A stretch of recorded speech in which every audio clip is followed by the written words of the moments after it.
order. Let's welcome you all to the Commons Defence Select Committee meeting on service accommodation. It's good to see you back, Minister. It's virtually a weekly occurrence at the moment. And I noticed that in your last appearance you said that the NMH tender will be going out soon. And do I see it was launched today? So Indeed. 1 week. If that's soon, we won't take that to mean soon. It'll always be 1 week, but we will. It's good to see it. Good to see it announced. There are a large number of areas for us to cover off. I don't know if you want to first introduce the team you have with you, and then we'll get going. Obviously, Minister of State for Defence Procurement, to my right. So I'm Richard Clements, I'm Director Army Basing and Infrastructure, so here in my capacity to talk about single living accommodation at Army camps, but also then as a customer to DIO for the service families accommodation. And to my left. Phil Hally, Chief of Defence People. And Mike Green, Chief Exec of the Defence Infrastructure Organisation. Thank you. And can I make two parish announcements? The first is, as you said, so I spoke at the Military Helicopter Conference in Twickenham this morning and announced the NMH next stage of competition, which obviously we've had a lot of discussion on before. It's worth looking at because there's a heavy emphasis on UK industrial contribution and on exportability. The second is that, with the permission of the Speaker, I'm hoping to make a statement on acquisition reform tomorrow afternoon. You'll be pleased to know. So it's a busy time, yes, happy to, but the focus today obviously on infrastructure in the state. Very welcome news about if permission is granted, the statement tomorrow on acquisition reform, and I'm sure we look forward to hearing what you have to say, Minister, on that. But we are even more looking forward to hearing what you've got to say this afternoon. We were looking forward to having you here today on service accommodation. We noted yesterday quite a dramatic change of direction in terms of the allocation of housing, with that firmly paused. And I wonder if you'd like to start the session just by giving us a bit of background on that, what led to it and what we should expect from henceforth. Thank you, Mr. Chair. And first of all, to say I probably wouldn't use the word dramatic myself. In the defence estate and infrastructure, it's not always particularly dramatic, but I think very, very important and a key part of the offer that we want to put out there in terms of recruitment and retention and generally supporting all those who serve in our armed forces. As you know, overnight we've had confirmation that the Secretary of State, in discussion with my colleague Andrew Murison, who's obviously the Minister for Defence Personnel and Families, have decided, on the basis of the reaction we've had in recent days, particularly from Army officers and their families, to pause and review the previous plans in relation to moving from entitlement based on rank to need, and to stress this, nevertheless keeping the implementation date of March 11th for important parts of those plans, the first being the £1,500 towards conveyancing costs for personnel becoming first-time buyers, which I'm sure we all support, and also on maintaining the policy of extending the waiver on SLA, both of which I think are very strongly supported. Just to explain, as you know, the way the waiver worked, this means we're extending those to newly entitled service personnel who maintain a main home 50 miles away from their assigned location, no matter age, service or relationship status. So that will still happen on the 11th of March, together with the support for conveyancing fees. But we are pausing and reviewing the changes in relation to the move on from entitlement on need, rank to need. Thank you, Minister. I should have said at the outset, but we're joined by Anne-Marie Morris. It's a pleasure to have her with us from the PAC, and also taking a particular interest in service accommodation. Richard, do you want to lead off on the Minister's statement? Thank you very much indeed. Minister, I think we all welcome the statement, and I think you can tell by the number of people here today, namely wives, and I must tell the committee I am an ex-soldier, so that's an interest as such. And I can tell you from my experience that if you upset the wives, you have all hell to pay. That has been done, and I believe this policy goes back some years. And a lot of emails I've read, a lot of correspondence that I've had, all make the point that this is their home. This is a place where their husbands, in most cases, go off and serve our country, often in dangerous circumstances, and they know that their families are safe in a house that, through rank and experience, they have earned, not least because of the responsibilities that they have. I just wonder if the Minister and the representatives from the Army and Royal Navy just are aware how serious this has been. And I don't quite agree with you that I think the word dramatic is a perfectly fair word, Minister. This is not good, what's happened. And as we all know, we're trying to retain officers and other ranks, particularly at the captain level, who are leaving for a whole raft of reasons, and this, as you now know from the correspondence I'm sure you've got, would be another. So my question to you is, would you agree that the review should be carried out separately with each of the three services, given their very different levels of mobility, not centrally by CDP and his team in the MOD? Well, it's a very good question, and grateful for the points you make. And obviously, I totally understand. When I say not dramatic, it doesn't mean it isn't important, and it doesn't mean we haven't reflected in the relatively short time a great deal on the rapid, shall we say, increase in volume that there's been in recent days, reflecting the concern of a significant number of people, which is, as you say, reflected in the turnout today. You understand why? And I understand why, absolutely. And you make the point about home. I mean, what I would say is, look, so in my portfolio, I have responsibility for the estate rather than personnel specifically. Obviously, we are on ministry.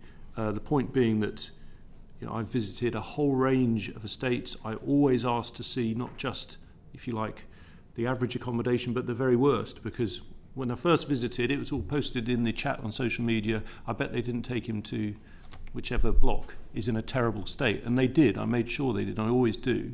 And the reason I do that is because I understand how important that accommodation offer is to retention. There's a huge mix in the state of our accommodation. But I think that in terms of this reform, there are many principles within it that are widely accepted as being... You answered the question, because we have very short a time. Yeah, okay. Would you, with the review, should be carried out separately within each of the armed three services, not centrally by CDP and the team in the MOD? That was the question.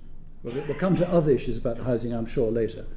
I think that, first of all, we've only just made this decision, so I'm not going to prejudge the detail of how we would go about it. I think it would be in the normal way, policy-wise. I think we have to recognise there are particular issues that present themselves to the Army, but some aspects of the Navy and Air Force will see that. There are particular bases. I think the other point is there are challenges if you try and implement a policy exceptionally, as it were. It is difficult, not just legally, but administratively, and that's why we've announced a pause across the services. But I'm not going to try and, if you like, prejudge what will happen in the review. We've just announced it. I think what I would finish with, the reason we've announced it is because we do care what the feedback is. We have listened, we've heard what people have said, there's been a lot of angst that's come out, and we wanted to respond to that. We don't want to be in a position where we're losing personnel over this. We want to get the policy right, and I suppose I would finish this answer with, where do we want to be? Ideally, is it possible to square the circle of getting to a position where you can bring in some of the improvements to entitlements that we've promised, and at the same time if you like, ameliorate enough of the potential negative consequences that have caused some of the angst that we've seen? That's clearly where we've got to get to, and that will be, as far as I'm concerned, a priority for the review. Just quickly, will you make it very clear when it comes to that review to everyone how you intend to do it? I think that there will be meetings in the coming days that clarify a lot of this, and obviously the earliest point we can get to where we can share some of that work, I'll be happy to. We have only just announced we'll be pausing and reviewing, so it'd be I'm just not in a position to go into that much detail. I think what we don't want if I could, I would, as you know. We don't want it to come back again and everyone says, oh, I wish you'd spoken to us, for example, the wives. So no, that's a very good point. Obviously, in that review, we want to hear from people. We want to try and engage as much as possible. Indeed, that's why we're here in front of the Select Committee. That's a function of the way we have accountability in Parliament. But I think the first thing to do was to put our hands up and say, look, we've had this fierce reaction from an important cohort of people in our armed forces. We've reacted to that, we've listened, and therefore we've announced this pause and review. I can't go into a huge amount more detail on the substance of that, given the time that's elapsed. Chairman, to you. Richard? Thank you, Chairman. Minister, I think this is a victory for common sense. And I think on the basis of giving credit where it's due, the Secretary of State should be commended for listening to the very large number of voices that were very, very opposed to this for very good reason. So I draw an analogy with the government changing its mind on railway ticket offices. That was overwhelmingly unpopular, and the government listened and they dropped it. And I think hopefully we're doing the same here. And if I speak as I find, in politics it's very difficult to get credit for anything. We should give ministers in the department credit for listening and doing the right thing. So I'd just like to put that on the record. We don't want to upset army wives, nor army husbands, given the number of women that serve in the armed forces now too. So can we just confirm something? It's that bit of the policy which has been paused and is being reviewed, and I'm sure in time will be dropped. But other elements of the package, for instance, underlining that couples who are not married but are in established relationships can qualify for service family accommodation. They used to be called married quarters. Anecdotally, the old policy was you had to be married to qualify, but that seemed very unfair on unmarried couples in long-term relationships, many with children. So for the avoidance of doubt, can you please confirm that those changes will go ahead? It's just that unwise change of the basis of allocation from rank to need that we are reviewing. The other measures will go ahead, yes? First of all, thank you for your opening remarks. I will pass to Admiral Hally shortly to go into some of the detail, but essentially I think I outlined that the headlines were very much pausing and reviewing the change, as you say, in respect of need versus rank, etc., which I think is widely understood. Still implementing the very positive changes in respect of conveyancing fee rebate plus the extension of the waiver. In terms of the impact on entitlement, I'll pass to Admiral Hally. And those will apply across all ranks, yes? Those two benefits? Yes. Yes. I'll take that. Thank you. So I think the first thing I'd say is that all aspects of the home ownership package, which is the extension of the Forces Help to Buy and the £1,500 for conveyancing, that goes ahead as planned. The element for single living accommodation, which is the extension of the SLA waiver, the removal of the situation we had before where people who lived 50 miles away from where they worked, in the Army, they only got a waiver if they were over 37. In the Navy and the Air Force, they only got a waiver if they were married. That difference between services and between ages and marital status, that is all being removed from the 11th of March, and we will extend the waiver across everyone who owns a property or rents a property more than 50 miles away. In terms of what has been paused, it's the whole of the package as currently proposed for family accommodation. Now, what the Secretary of State has said is that we are absolutely committed to opening up the entitlement to family accommodation to people in long-term relationships. Now, there are about 40,000 of those in the armed forces. It's about 27% of our armed forces are in long-term relationships. And that is a relationship where people have been personally and financially committed to each other for over a year. Many of them have children as well. Yeah. You have to define it somehow, so a year is the cut-off date. A year is cut-off date. The second group, of which there are about 5,000, they are the people who have responsibility for non-resident children. They've got children from a previous relationship who they have custody of for weekends and holidays or whatever. Now, we reckon there's about 5,000 of those. Now, at the moment, those two groups always could and still can apply for family accommodation on an if available basis. Yes. The proposal was that we would give them absolute entitlement. and that even if accommodation wasn't available in terms of MOD family accommodation, we would go to the private rental markets and we would find them comparable accommodation, and where the rent was greater than what they would pay for an SFA, we would make up the difference. That whole element of the package relating to SFA has been paused, and we're going to look at that policy. And the policy, the element we really need to look at here is the aspect of rank-based and needs-based. And I think just as we, a few weeks ago, we revised the policy in the SLA waiver. So the policy in the SLA waiver that we are now going ahead with, where it's rolled out to everyone, it was a change that we implemented just a few weeks ago because, again, we listened and we heard, and my team reviewed it, and we rolled out a new policy. We said, let's get rid of what was proposed of some people would benefit and some people wouldn't. Some people would pay and claim back. In a digital world, we shouldn't be in a position where people were paying and claiming back. You should only be paying what you owe. And we made a decision as our people committee that actually, let's simplify the system, let's roll it out to everybody. I'm sorry, forgive me, but there are never enough time at these things. Yeah. I don't mean to cut across you. I don't wish to appear impolite. So on the point about couples in long-term relationships being given, quote, absolute entitlement to SFA, that has not caused any backlash. Well, if it has, it's been a very small one. So I don't think anyone on this committee is opposed to that. It's just the basis of rank to need that has caused the reaction that the Minister was referring to. So if you're looking at all of that again in the round, I'm looking round the committee to see if anyone demurs. The change to allow absolute entitlement for those in long-term relationships, I don't think we have any problem with. If anything, we'd encourage it. It's a good move. I remember we were looking at that when I was in the department. It's the rank v need thing that is the real problem. So just to be very, very clear. Therefore, what my team has to do is to review how we can look again at the rank-based and whether we can accommodate within the existing stock, or how we can accommodate a revision of that element within our commitments to those in long-term relationships and those with non-resident children. And lastly, Admiral, we know you're an industrious chap. How long do you think this review will take?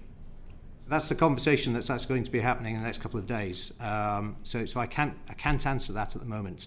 But what I can say is what I want to do is to give clarity to everybody on where they stand as soon as possible. So I think given where we are, I can't answer that now. But I think probably within a few days I can come back to the committee. Could you notify us what the rough timescale is? There'll be a great deal of interest. The Minister's doing well. He came before us recently and said 2 announcements would come soon, and he's come up trumps twice, to be fair. So we'd like to hear that this will be done soon, and then we'll be reassured. Soon in Suffolk terms. Touche, Minister. Chairman. In terms of the substance of that review, Anne-Marie, I know you had questions to ask as well. I did. Minister, as someone who sits on the Public Accounts Committee, yes. I should also, just for the record, say that I'm a member of the APPG for the Armed Forces, and I have a military family. But on the Public Accounts Committee, we are looking at value for money, and that isn't just about cost. That is about whether or not we are getting value for the policy as a whole. So my question and my concern, Minister, is to ensure that when you go about this review, this time round there is a full impact assessment which looks at all of the issues which effectively are an impact of the policy as you revise it. Perhaps just by way of a parallel example, COVID, we looked solely at the impact on those who would catch or sadly pass away as a result of COVID. We did not look at the impact on people with cancer, with heart disease, etc., nor indeed the impact on the economy. And that has cost us dear. Here, can you assure me, Minister, that you will look very carefully at collecting a lot more data rather than just a sample of over 60 replies, that you will collect it, that you'll be very clear about the metrics to be applied to the new policy as to whether or not it ticks the box, and that it looks not just at, quite rightly, improvement in the quality of accommodation. Frankly, single and married, it's shocking and needs improving. Absolutely, that's a right thing. But secondly, that it does take account of the impact on morale in all 3 services, and on the retention and on the recruitment message that this is sending out.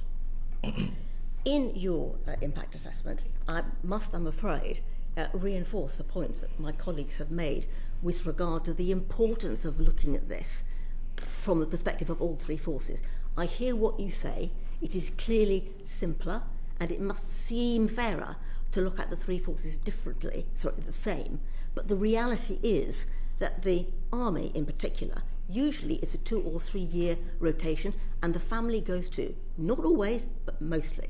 For the other two services, the families can establish themselves in the hometown of the relevant squadron or naval base. The opportunity to actually then create a home. Given, therefore, the different needs, can you assure me that you will look at this assessment in the round, taking all of those into account, and look at it from the perspective of all three forces, because they are different? Thank you. I will work through those. So, first of all, in reverse, yes, we will definitely look at it in the round. Absolutely. I think that in terms of the issue on the three services, I can't really add much to what I said to Mr. Drax, simply because of the early stage that we are at. Obviously, we want to give a sense of timing as soon as possible. I think you ask a very good question on value for money. I'm very conscious of that. And how you define it is difficult, because, as you say, the issue here is ultimately about retention and recruitment, and us losing the valuable resource of some of our most experienced and important personnel would have a significant cost to it in many ways, which we must take into account. Indeed, the point on morale, I think actually in many ways that's what's been a key factor here. We've seen the reaction. We're very sensitive to the fact that we are responsible for our people, and we've therefore taken the decision on the basis of the feedback we've had to undertake this review. And I think that's a very reasonable approach to take. I wouldn't be drawn into the COVID comparison, only because that was dramatic. I was the PPS Chancellor at the time. We received changing advice within hours that hundreds of thousands of people would die very quickly if you didn't take route X or Y. That is a very dramatic position to be in, and not one way you can undertake very detailed analysis, unfortunately, if only we could have done. But on a situation like this, I think you do need to weigh all the different factors. I think that we have to recognise there is a finite amount of supply of property, there is a finite available budget for investing in the estate and so on. But if we have a dynamic approach, I think we can look at whatever, what are the levers we can use to ensure that if we proceed with what sounds like a widely supported principle in terms of, for example, changing the entitlement for those in long-term relationships, can you allow that and ameliorate the wider impacts that have been so negative for people here and people who have been very vocal, understandably, over the last few days? Could I just add something just to underline that? I mean, this is absolutely about retention. We are very clear about the importance of accommodation. There is pay, there is a very generous pension, and accommodation. They are the trinity that we really care about. And this is about investments. So we're investing £200 million over 3 years, 900 million over 10. We want to get the best value out of that as a retention positive measure. And I want to retain all the 33,000 people currently at SFA, as well as the 45,000 people who will become eligible for it. So this is about spreading the benefit of that generous subsidy which we provide service personnel to a much bigger proportion of our people. And I absolutely, in doing that, and as part of the recommendation to pause here, is about surveying much more widely across our people, both in terms of single services and more generally about those who are currently living in SFA and those who aspire to do so, to not only understand what they aspire to do, but also, given the opportunity to apply, also to understand what their actions are likely to be, so that we can get better data as to what the likely demand will be and how smooth that demand, or whether there will be a peak in it. So data gathering is absolutely the heart of this. If I may, one supplemental. Very quick, please. Very quick. Minister, the MOD have said that this change is not intended to be something to reduce cost, and the intention was it would balance itself out. If cost is not the objective, are we not risking trying to do two things at the same time? One, sort out appalling accommodation, and two, review, which I don't think is what we should be doing, what the benefits and entitlements of different ranks, whether you're commissioned or non-commissioned, should be, which feels like this is creeping into. Would you agree we should keep them separate? And the focus should be, in this review, on what we do about accommodation, pure and simple, without changing entitlements of different ranks. If you want to increase them, fine, but if you're going to reduce them, that's a whole different issue and needs to be really probably consulted on. So, Yeah. Please. yes. So, to be as clear as possible, when you say that we shouldn't have it as a focus cost, I think what I would say as a minister is you nevertheless have to have a budget. We're not doing this to drive down costs. We're not doing this as a cost-saving measure. What we are doing is trying to enhance the offer to our personnel, which I describe more as a value add than a cost saving, and that ultimately is therefore, to use that rather accountancy word, but productivity in the sense of getting more out of your people because you are making the armed forces more attractive and so on. Accommodation has not been a great assistant to us in that regard, because not least because of the reputation, which has been justified, particularly in some of our estates where we've obviously tried to invest into that, and obviously we'll be talking more later about the wider issues of accommodation standards, etc., where there is universal consensus that for long-standing reasons we've got to improve it. But no, the focus, as Admiral Hally said, is on retention. It's using this review to say, can we still extend that entitlement where I think there is wide consensus in support, and correct me if I'm wrong, but finding ways to ameliorate these wider impacts that are negative for personnel, and which, as we've seen, first of all, cause a lot of upset, and secondly, therefore, threaten to have a negative impact on the retention side. There's one last question on this from John. Minister, you rightly referred to the reactions, very strong reaction to the proposals. Why didn't you anticipate it? I'd say two things, actually. I mean, I do think there is a lot of support as well. There are many people in the armed services who would benefit quite directly from these measures going forward. That's why I've stressed, we're not in the business of trying to trade off members of our armed forces. We want to fight as a cohesive whole. We want to have an ethos that is both at a service level, single service level, and in terms of the wider support for the armed forces as a whole. But I think that the reaction was pretty sharp in recent days. That's very important that we show we are cognizant of that we respond to it, and we're listening. And I think that's a reasonable response to take. Why didn't you anticipate that you would get that reaction? Wasn't it quite predictable? As I think possibly Mr. Francois said earlier, or it might have been Mr. Jacks, this policy has, I think it was you actually, Mr. Jacks, this policy has in a way been in one form or another of consultation since 2015, actually. We've been moving down this line. And so to what extent should we have anticipated it? It's not really for me to say we've seen what's happened and we've reacted to it. I think that's the important point. We've listened. We now need to get on with this review.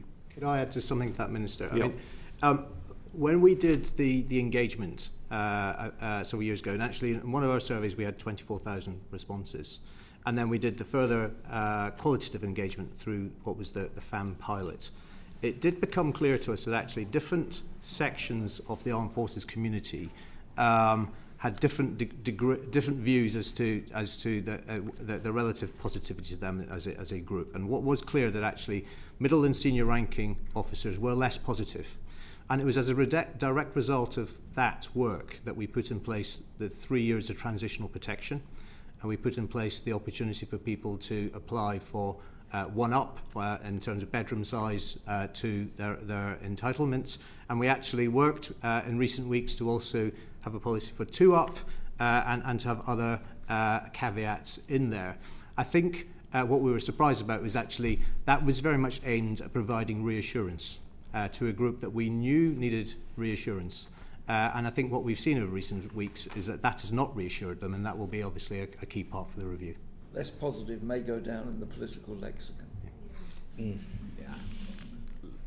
Look, whatever the purpose, it did not provide sufficient reassurance, it is fair to say, and I think I can say that the committee very much welcomed the statement yesterday. And thank you also for making it yesterday, so we can have a productive discussion today, which is also welcome. Yep. I think if we can, if you're able to write to us with more details on the timing and perhaps the metrics and the form of the review and how the tri-service response will be particularly addressed, I think that would be very helpful. And as you know where the committee comes from, which I know where you come from, which is post our report, recruitment and retention is incredibly important, and you had a problem here, and we welcome the fact that you are addressing it. We look forward to hearing more. But I know that all those adversely affected by the proposed change, which has happily been paused, would be the first to say that what they want is good accommodation for all.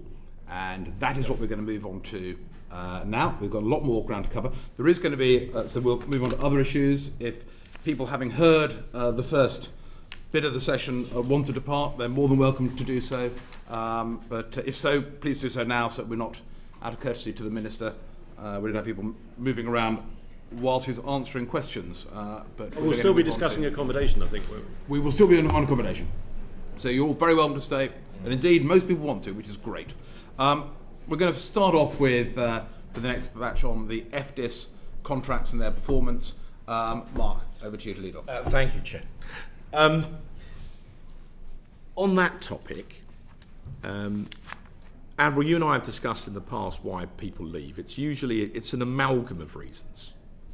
I once wrote a report for a Prime Minister called Stick or Twist, all about that, based on lots of focus groups on military bases.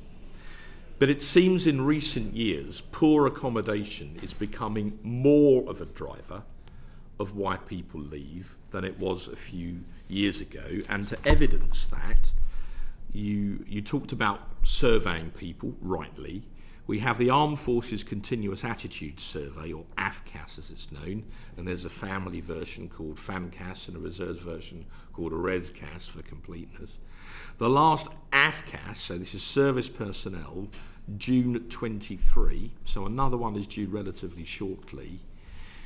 Satisfaction with some aspects of SFA has fallen considerably since 2022, and the killer fact, if you like, is the satisfaction with the quality of maintenance and repair work, which is what the FDIS contract is there to do, has fallen from 37% in 2015, before FDIS came in, to 19%, 19%, in 2023. So you bring in this new contract, which is meant to solve these problems, even though some people warned you passionately against it, and now less than 1 in 5 of Armed Forces personnel are satisfied with it.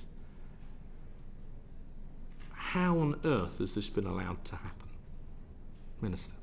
Thank you, Mr. Francois. Well, first of all, I think the crucial point to say, and we had support from our members of the public when we concluded the last part by saying what we want to see is better accommodation for all service personnel. That goes without saying. The next bit is trying to deliver it in practice, obviously, where there are many constraints and factors to bear in mind. I think that we should acknowledge that there is a long-standing structural issue, basically, with an awful lot of our accommodation, which means you're constantly having to run what I suppose you'd call sticking plaster repairs rather than something more fundamental. And of course that in turn is about financial restraint, there's no doubt about it. So from my point of view, coming into this job with responsibility of the estate last April, where the performance, you're absolutely right, was not good enough from contractors, it was a question of focusing on performance and then ensuring that performance improved. And for me, most importantly, notwithstanding the issue of gas, which was an absolute priority because it was a legal issue. Don't worry, we're getting to that. I thought you might. Notwithstanding that, my aim was this. Last winter, as in, given we're still just about in winter technically, so the winter of... 23-24. No, last winter, 22-23. Oh, I see, sorry. Yeah, so in... Yeah, go on, yeah. So November 23, basically, I stood up at Orals and said, we are determined this winter, the one we're just about in, it will be a significant improvement from last year, when the previous winter was nothing like good enough. We had significant problems with, failing heating, hot water, etc. And I think, by any measure, what I set out to do, with the support of my colleagues, has led to a significant improvement. I'm not pretending it's 100% perfect yet, but on key metrics, whether it's dealing with damp and mould, we've made a significant difference. And there are basically two parts to that, above all. Lots of work under the surface, across the estate. But number one, getting additional resource in place. We got that additional £400 million. And secondly, a clear plan last November, which I called the Winter Plan, where we set out the aims that we had and which are now being delivered with significant uplift in the amount of properties getting damp and mould work, but also reduction in things like compensation payments and missed appointments. On the basis of that, are you confident that when we get the AFCAS 2024 results, Admiral, I presume in June 24, that figure of 19% satisfaction with the quality of maintenance and repair work will be dramatically higher? I don't mean like 21%, I mean way higher than 1 in 5. Can you give us that assurance now? That will be a collective decision taken by a large number of individuals. So obviously I can't directly guarantee that. What I can say is the statistics that I've got show to me that there has been significant improvement. I mean, if I may? Well, hang on a second. We'll come on to stats in a minute. There's a problem with the stats, which we'll come on to. You mentioned safety. So, no one wants to live in a home, none of us, with mould or where the boiler doesn't work or the heating's problematical or there are cracks in the walls. No one would want that. But safety must be the most paramount consideration. Now, when I got my gas bill the other week, whilst I was recovering from the shock, I got this leaflet from British Gas. And it says here, we're here to protect you. Carbon monoxide poisoning kills around 60 people every year in England and Wales. Let's make sure you're not at risk.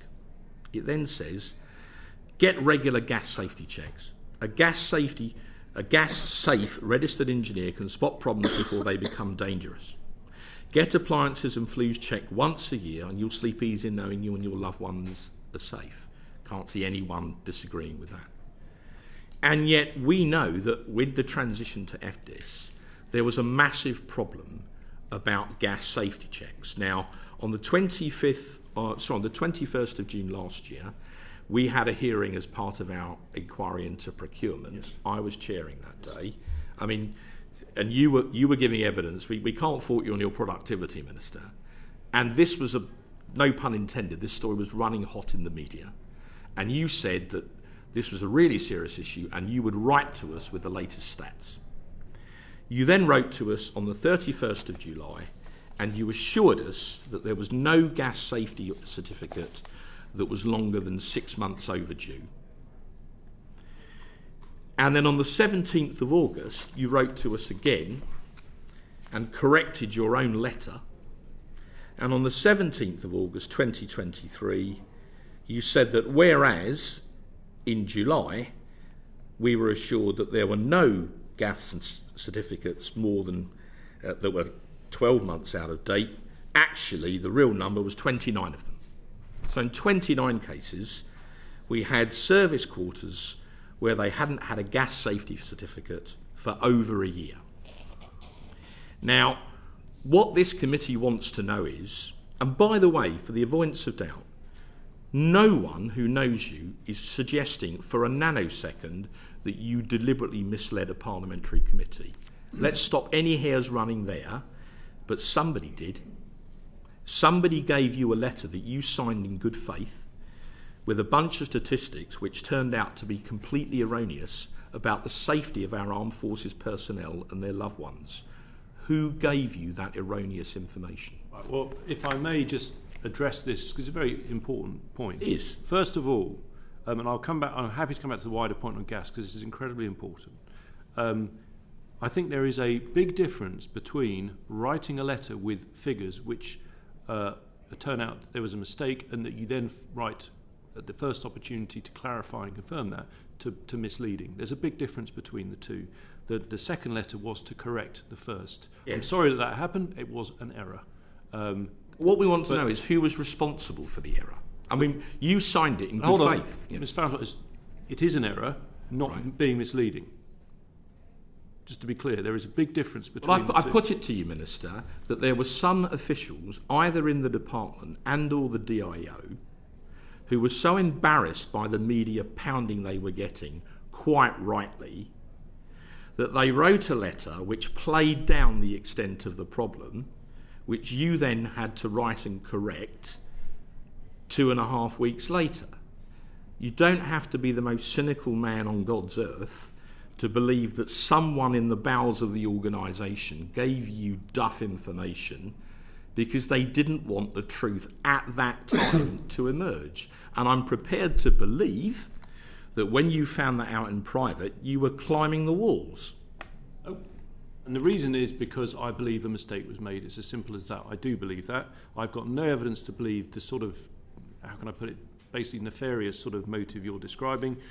Obviously, it goes without saying, I do not have the ability personally to somehow transpose myself around 48,000 or however many thousand properties it is to discover where there's a valid gas certificate. I'm reliant on the statistics I'm given, and as you say, taking them in good faith, which I do. I believe they were produced in good faith, and an error was made, and at the earliest opportunity, this was corrected in writing. Okay, who drafted that letter for you? Who drafted officials within the Ministry of Defence. Which officials? I'm not going to name them at this point. I don't think that's necessary. I'm saying to you, if I thought for a moment what you were saying was correct, I would be absolutely mortified. I don't believe that is the case. I think there was an error in providing me with these statistics. What I can say is the first time I was asked by the committee about the issue of gas certificates, I was as open as I could be about all the statistics I knew at that time. It was an incredibly serious issue. It related to the fact that when FDIS was first introduced, there were, and had been acknowledged by DIO, there were issues with the way that the computer systems effectively transferred over, and I think this led to real problems in communicating with people about the need to... Right, Minister, no one is criticising you. I was very clear about that, but I'm happy to reiterate it. This contract between Pinnacle, Amy and Vivo has been an unmitigated disaster. So, well, there we are. So, some people told you it would be, and it is. Where are we, just on the safety point, because it's so important, and I'll hand back to the Chair. There were lots of questions about it. I just wanted to focus on safety. In all seriousness, and on the point about whether anybody bent the figures, we'll leave that to others to judge. Where are we now on gas and electricity safety in SFA and SLA? What is the current position, please? The figures are very low. There are always some. I'm happy, Mike, if you want to bring up the very latest actual statistics, but there will always be some. There will always be, and this is probably true of most major landlords, where we go out of our way to try and contact people, multiple efforts to gain entry, and sometimes these are very exceptional. The number is a tiny percentage, but Mike, if you've got the latest figures, that'd be... So the number, Mark, is for both sets of certificates somewhere between 200 and 300.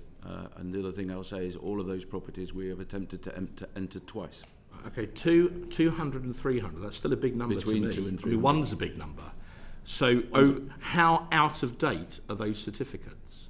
Because, hang on, because if you're a private landlord and you don't have an up-to-date gas or safety certificate for one of your tenants, you can be prosecuted. And there are a lot of people who have. You can go to court and be fined, and in extremis it's worse than that. So if you have that discipline in the private sector, and housing associations have the same, registered social landlords have the same discipline, they can be prosecuted. If there are still 200 to 300 outstanding, for how long have they been outstanding? So it varies, Mark, a whole different thing. What we are doing is... It varies, doesn't help the committee much. So they're out of date. I don't know the whole gambit of how long they've been out of date. It won't be too long, but I know you'll say... Excuse me, you're the Chief Executive of the DIO. What do you mean you don't know? So I know they are out of date, and I know they are out of date probably by less than a year, but I cannot confirm that to you, Mark. Do you want me to ring directory inquiries and ask them? Mike, come on. We will write to the committee as early as possible. What, like last time? Yes, we will write to the committee as early as possible. I think we should... It's an entirely legitimate line of questioning. I'm glad we've pursued it. I think it is important that we do get in writing, and I know that you'll say there's no mistake in this particular letter going back. because clearly we wouldn't want to hear from you twice in 2.5 weeks, Minister. And I know you won't. So if we could, Mark, if you could allow us, I think Richard's got to come in as well. All I'm going to say is, Mr. Good, the fact you knew this was coming up, you knew this would be an issue. The fact you can't answer that very important, basic question, if this was a courtroom, I would say the prosecution rests. Chair. Thank you, Mark. Richard, and actually, before we go on, can I just ask, in the new contracts, I know it's your intention to put in stuff to actually incentivise better performance. Yes. Now, do you want to just talk us through what specific measures were put in place to try and get better performance out of the contractors? And is it just that they haven't worked, or the systems didn't allow them to work, or what's actually happened in terms of that delivery? Well, I would make a couple of points. The first is, and I do want to respond on the gas point, because this is calling into question the reputation of the department. I am responsible sitting here for my civil servants. I am the minister who is accountable. And I do want to put on record, whilst, and we will get those figures as soon as possible, and I will ask them to be double and triple checked, okay? Right. When I discovered as minister in this role, a few days into my job, that there were as many thousand properties as there were at that time with overdue gas certificates, you can imagine my reaction. The only thing you can do in that position is to try and fix it as rapidly as possible. And I have to say, I do believe that in that situation we did respond very effectively. I was very pleased with the response from that situation, given that the priority was to deal with it as soon as possible. We linked up with the chain of command, who essentially ordered personnel to work from home on a specific day so that we knew they would be in. We surged capacity in to deal with it, and we did have a significant impact. It is impossible to have zero. What the exact figure is, how long they've been, we will find out as soon as possible, and I will insist that there is a double check involved to ensure that it is up to date. But I do not think in this we've been in any way deliberately misleading. But the figures that I discovered at that point were totally unacceptable, and we dealt with it as soon as we possibly could. Minister, when you realised they were wrong, you wrote to us rapidly to correct them. I think the committee completely understands that. There's no argument between us. I think the point's been made, so we'll hand back to the chair. Is there anything you wanted to add there about how you were incentivising better performance? Because I know. Well, and the other point was that announced at the time of the announcement. That was obviously carrot and stick. We have been withholding profit from contractors, because the point I was going to make was that even the contractors at that time, actually, we got them round the table, banged heads together, and metaphorically speaking, obviously, and we did fire up the system very effectively. We have been withholding profit where appropriate, but on significant range of metrics, we've genuinely seen improvement recently. I can't speak for surveys, because obviously that's measuring, how can I put it, that's measuring people's interpretation of how they feel. In terms of the objective data we have on, for example, the number of complaints where we've had to refund people, etc., there is significant improvement, and I'm happy to go into that if you wish, Mike. I was just going to say, in terms of Mark's comment that officials deliberately misled the minister, it is utterly untrue, and I refute it completely. We'll move on, and thank you, Michael, for saying that, and Minister. But Richard, do you want to come into the take us on to DIO and Pinnacle? Yes, Pinnacle, which hasn't done a great job either. What are DIO and Pinnacle doing to resolve outstanding housing and maintenance complaints more quickly? Minister, is that you, or do you want to answer that, Mr. Green? So we have worked very hard, and first, can I start off by apologising to families, because the launch of FDIS was not as it should have been. I walked right into the middle of that. We were not in a good space, and it is fair to say we lost control for a number of months in that first year of FDIS. So I will apologise absolutely to families for that situation. It was not acceptable. It was not good. What have we done? We have immediately called in all the CEOs of the companies concerned, Pinnacle, Amy, Vivo, and I have continued to have fortnightly and monthly meetings with them to go through the statistics, to go through the plans, to go through the correction certificates. We have issued them with a default notice, so they don't get profit out of this. And I have to say, their response has been very good. They are properly bothered about giving a good service. I know it doesn't seem that, but for that first year, it was very hard. So the IT system failed. We lost sight of 18,000 jobs. As well as that, they were handed 12,000 jobs from the previous contract, and the previous contract also had, since 2010 we've been doing fix on fail in the estate, which is effectively unmanaged decline of your estate. So from 2010 that has been building up. So when we launched a contract which allows for maintenance, we got an awful lot of phone calls from people saying, can you please fix this? Yeah. So it was very hard for those first few months. And Pinnacle's main role is managing the call centre. And Pinnacle's role, Pinnacle took a lot of unfair criticism actually, and it was, and I understand why people criticise. I need to say that because they didn't answer the phone fast enough. They weren't equipped to deal with a lot. Was that unfair? Because they weren't the only ones in the situation. They took all the flack for everyone. So I'm sure Pinnacle wouldn't say they were perfect, and they don't. But as the face of the FDIS contracts, they took all the flack. So we then had the terrible death in social housing of Awab Ishak, which I'm sure you all remember, which led to a lot of damp and mould calls. Now, up until I think it was early 2022, we would actually allocate houses with damp and mould. We have stopped that. We have worked very hard, and the Minister mentioned an additional 400 million. I personally lobbied for that 400 million with ministers. We were given it. We are spending it on fixing damp and mould. We have 5,000 houses with damp and mould. Clearly we started with the worst ones. Yeah. We actually moved 90 families out of their house because the damp and mould was so bad. How old are these houses? So the majority of houses in the MOD estate were built in the 50s and 60s. They were poorly built in the first place. They would have had a lovely roaring fire which would draw the damp air out of the house. That has gone. And we've fitted central shower. And we've fitted central heating. We've fitted double glazing, sealed them up. We've put in showers. We've put in tumble dryers. A lot of these houses have no insulation or single brick, so a direct cold bridge to the outside. So the state of the MOD estate, and I came from the school estate, and I've done the Boots the Chemist estate, is shocking. So not all, but some of it is in need of a lot of attention. That is a mission I want to go on. I have to say recent ministers have joined in that, but we have underinvested in the estate for at least 30 years. Is it realistic, because of the state of the housing and the age, and I know a little bit about houses, yes. Is it possible to get them to the standard they should be, i.e. no mould, which to a certain extent depends also how you live in a house, yes, i.e. indeed. Air going through it and all the rest of it. You lock all the windows and doors, you do tend to get, it encourages mould more, but I don't know where the mould is coming from. Is it coming from the ground, or is it coming through the window, or is it coming from the roof?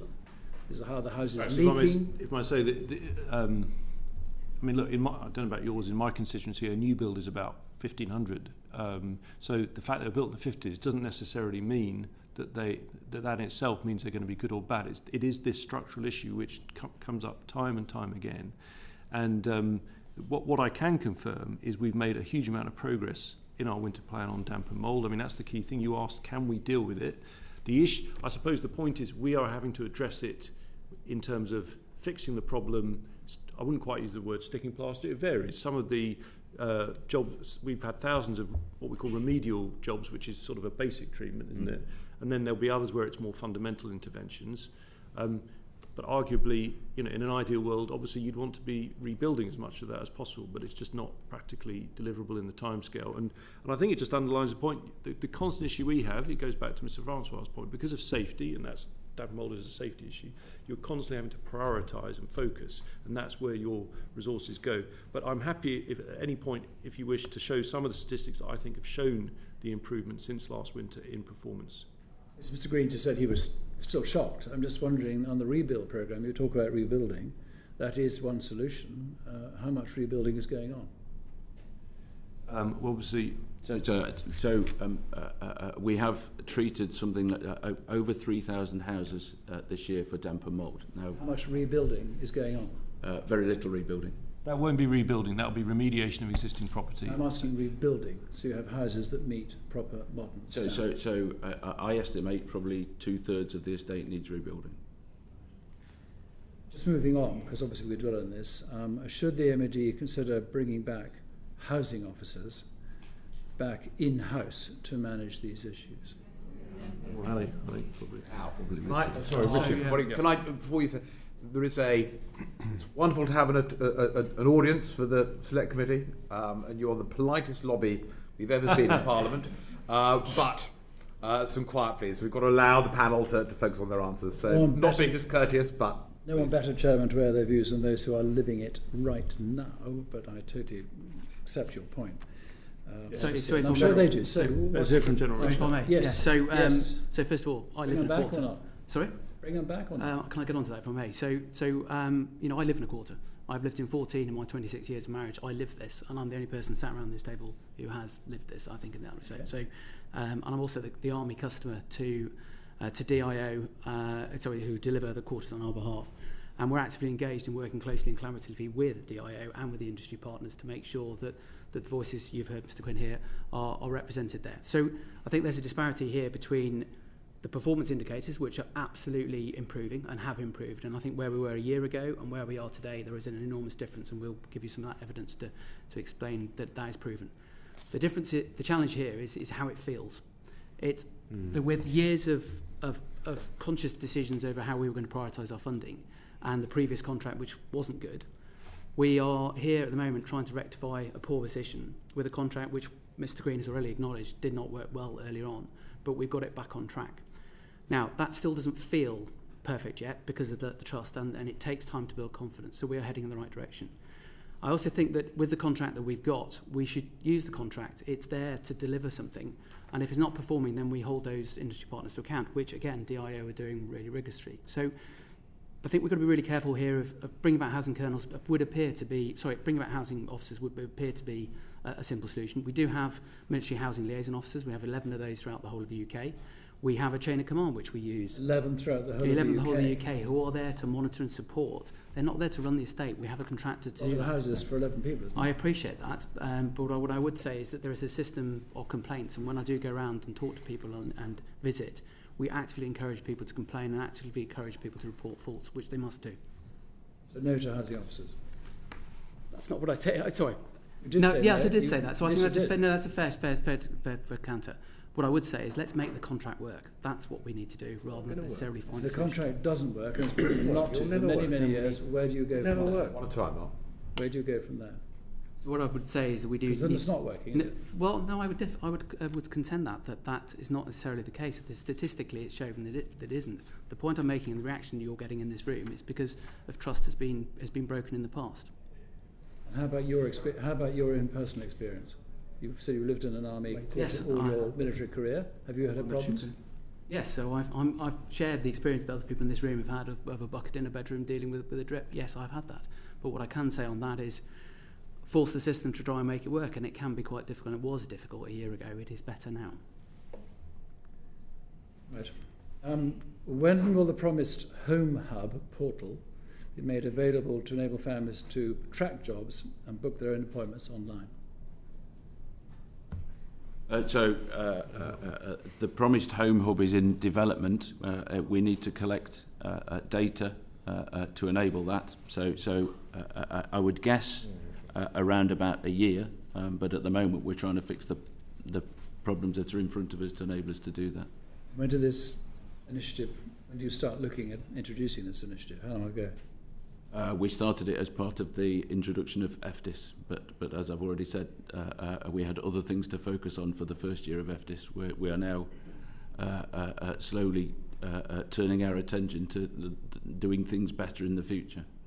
I think from my own experience as an officer looking after my men, what really annoyed people was the fact that everything took so long and then it wasn't done properly. Those are the two main issues. If there's a portal here where families can actually see how their appointment and how soon it's going to be, i.e. next week or the week after, that I would have thought would be hugely reassuring rather than waiting for something that sometimes doesn't happen or may turn up when they're not even there. acknowledged, Mr. I completely agree. The way to manage this is with the much more use of technology. Can we do that within a year? Technology moves pretty quick. I thought, Mr. Green, you could leave this room and have it up probably within, what, a month or two? It's not very difficult.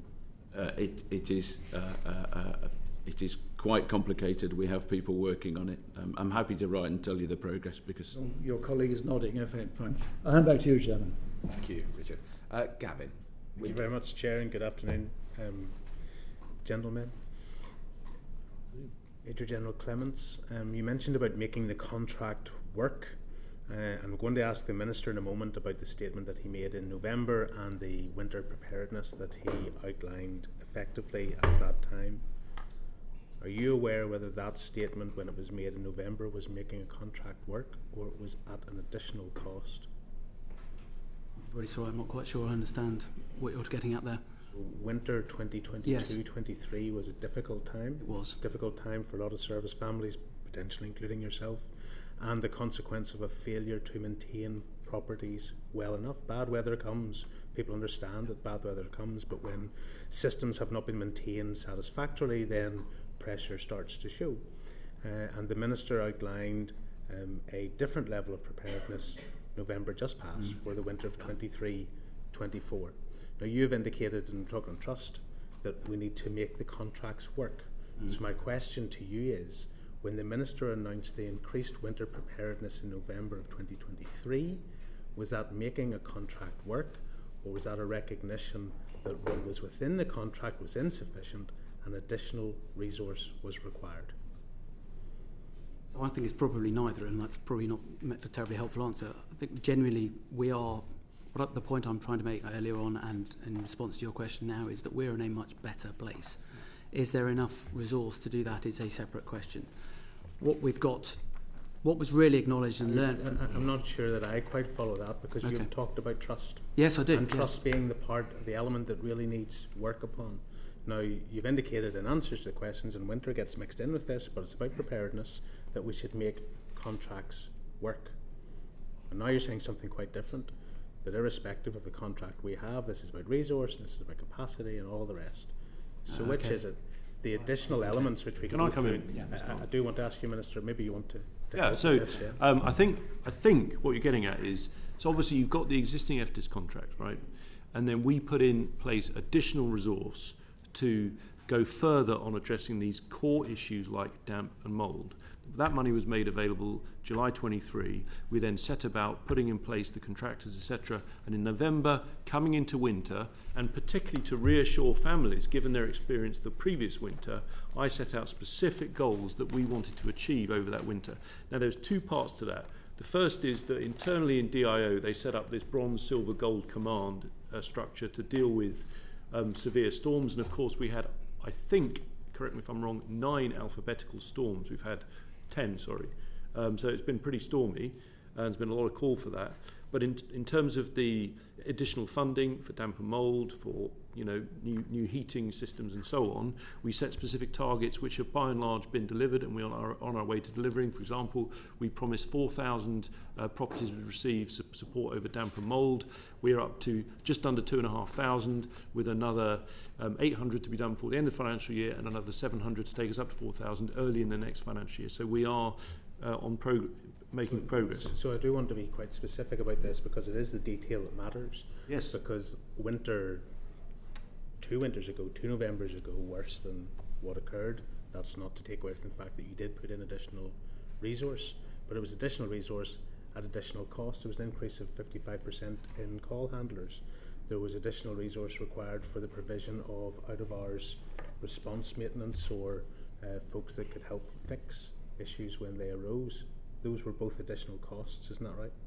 Yes, we put in extra investment, and we did that to ensure that this winter that is just finishing would be markedly better in terms of experience for Armed Forces personnel, and by that we meant primarily in those most serious prioritised threats like damp and mould and issues with heating. And so, look, I think that's important, Minister, and it's important that you did it, because in November 2022 through to March 2023 there was something like 11,000 calls.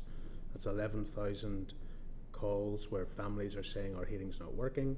In some occasions, it was taking 4 days to get a response time, which is totally unacceptable. I'm so pleased, if I may. Yeah. So, if we take missed appointments, January 2023, there was 3,910 compensation claims for missed appointments.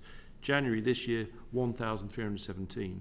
So a fall of around 2,000. So I'm recognising the improvement and the resource that you put in, but it's additional resource that goes over and above contracts. It is additional resource that was created because of the catastrophe of 22-23. And if I was a service family, if I was living in service accommodation, I'd want to know, will that sustain? Was that a reaction because 22-23 was terrible and so embarrassing, but it was a one-off? Can I have any confidence that that will be there in future years? Will the 55% of additional call handlers and the additional out-of-hours staff become ingrained because it's now recognised that that's the level of service required? Not that there's been such an energetic response because of such a bad year, only for that preparedness to wane in future years. I think that's the sort of the opportunity I'd like you to seize and give some reassurance. 400 million extra that was put in, which resulted from the DCPR refresh, which, if you recall, was really, I think, quite important in the sense in which it focused on people and these sorts of issues more than here are the new shiny platforms, which is quite a rare thing for defence in some respects. That 400 million was very important. That's over 2 years. So the first tranche of that meant that this financial year, which is just finishing, we effectively doubled our spend on maintenance and upgrades for our armed forces accommodation, and it means there will be significant further investment next year. Beyond that, you're then into the spending review period. Mike, you wanted to come in.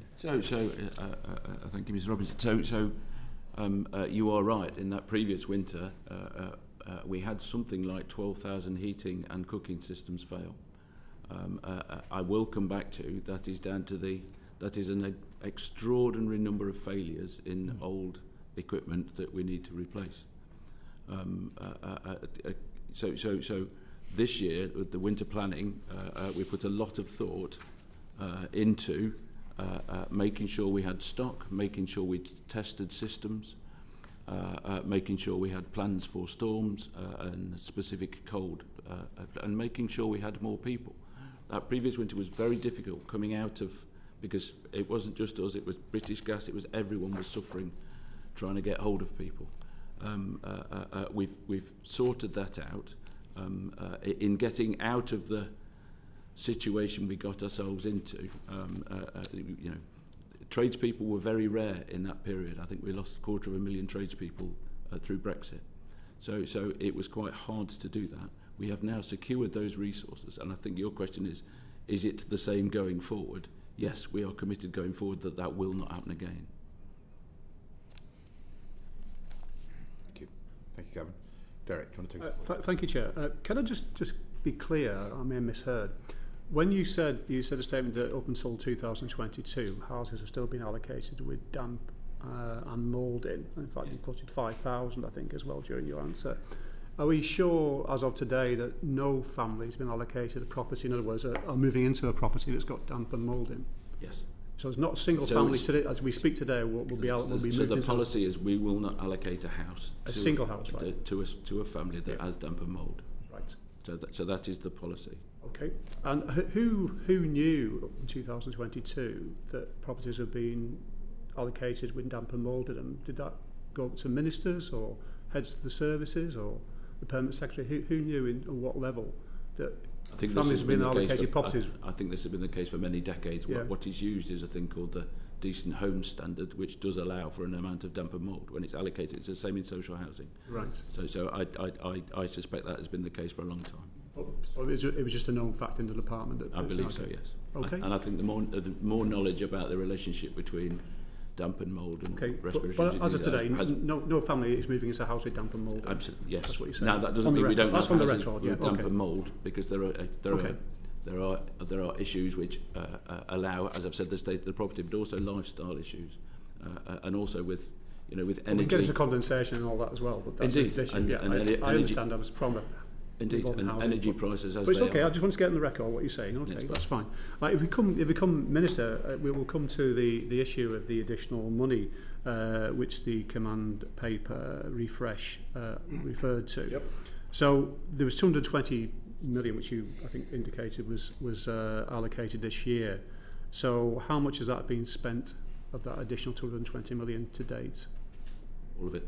So all the 220 million has been spent before the end of the year? Yes. Yeah. And does that mean you're overspending now, or? So this is 220 million of extra money to That's do right, projects. Yeah. So we've done that. So we've delivered. I've got a list of what we've delivered. We've delivered new boilers, new heating systems. We've insulated a number of houses. Yeah. We have spent all that money. It is gone. At the start of next year, we will start again with the further 180 million we have. But I have to. That's not the total money. That's the extra money for projects to improve property. All being spent, yeah. Yes. Okay. So how many homes of the 4,000 earmarked to receive the damp and mould remediation? 2,435, is it? Last, well, it's just under 2,500 to date. There'll be, I think it's another 800 this financial year and 700 early in the next financial year. So that takes us up to the 4,000 that we promised to do. So, right. Well, 60% of all properties that needed the work was so that was about 60% of the properties that needed work, I think. So left about 40%. So it's not every single property. Yeah, left about 40%, I think, didn't it? We've categorised damp and mould from 1 to 5, and as I say, in those most serious. So just how many properties that leave that needing that work?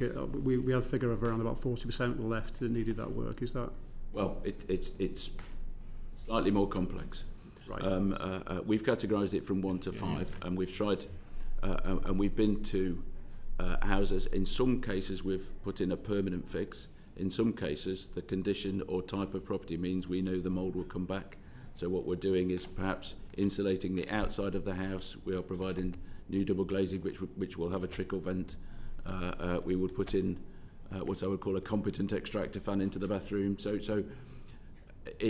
some houses, what I'm saying, have had a temporary fix, awaiting a project. Some houses need much more substantial work. Some houses need knocking down and starting again. So how many houses does that leave that you can't allocate because you haven't done the full work? I suggest to the committee, and it's entirely up to you, but I did quite a detailed breakdown in written answer recently, so I'm more than happy to send again what we promised in the winter plan, which is primarily about damp mould, and where we're up to now. More than happy to do that.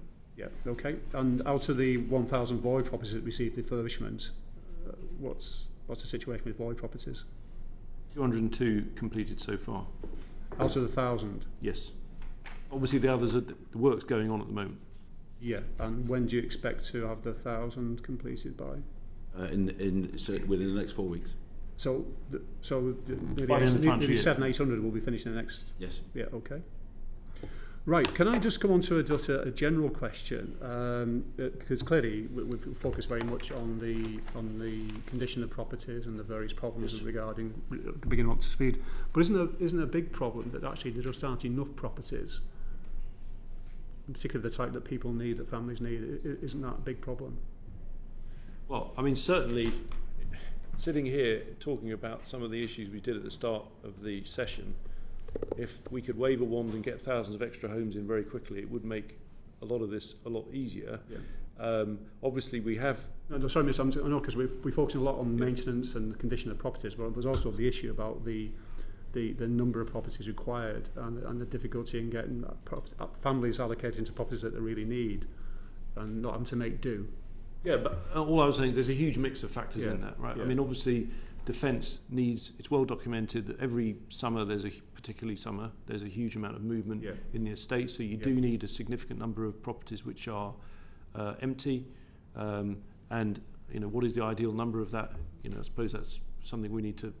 So what do you think is needed? We have a percentage in mind. What properties do you need to be able to make the correct offer to the relevant families? So at the moment we're not far out. But with the introduction of FAM, there are a significant number of additional people, which is why we're bringing on board void properties, which is why we are currently talking to the Minister about bringing on more void properties. On top of that, following FAM, I'm nearly there, sorry, Mr. Twigg. On top of FAM, we know there will be a gap in the number of houses that we have. We don't know how big it is because we don't know how many people will take up their entitlement. That will enable. So you don't know the gap. You don't know the gap at the moment. We don't know how many people are going to want to take up the entitlement that FAM will bring. So what we do know is when as we get more and more data, we know we're going to have to both right size the estate from a number of houses and size and type of houses situation. So we know. And when do you expect to be in a position to be able to do that? Well, we need FAM to get going. As I say, we have enough houses to manage the start of FAM, and then we will have to react to make sure the estate is right sized as we go. The difficulty is, which explained very clearly, you're embarking on the project.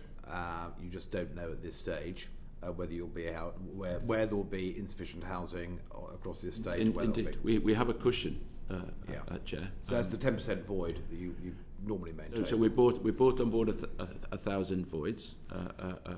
We are buying some new property. I think about 170 new properties that we know of. And we know we're currently talking with the Minister about bringing on further voids to make sure we can maintain that cushion. But we do need to react to, because I don't think anybody's been able to model, and I don't think anybody could model how many people would take up the entitlement. And we will have to react at that point to what we see happening in the market. Yeah. And it's an example, Mr. Chair, if I may say, of the way in which you've got to look at all these different levers. There are so many different factors, but were we, and it's hypothetical at this stage, to be able to deploy more resource to bring back more voids, obviously that would be a good example of something that would have a positive impact from that point of view. So there's all I'm identifying is you are clearly aware there could be a problem further down the path on this. At the moment you are finding it impossible to model the scale of that potential problem, because you know there's going to be an increase in entitlement. You don't know how many people are going to take up that entitlement, but you have put in place measures to try and mitigate that by having void properties brought in, and you're debating to what extent you need to do more. Indeed, I think impossible to model accurately. Right, okay. Well surmised. Broader issue is, Mr. Green referred to the 2/3 statistic in terms of housing really requiring work on it, and I think the department has said in the past that the 1.8 billion over 10, which is being allocated to improve the housing stock, isn't going to be sufficient to get it to where you want it to be. Has modelling been done as to what the total level of investment would be to get the estate back to where you would wish it? So we're currently working on 2 submissions for ministers. So the first one was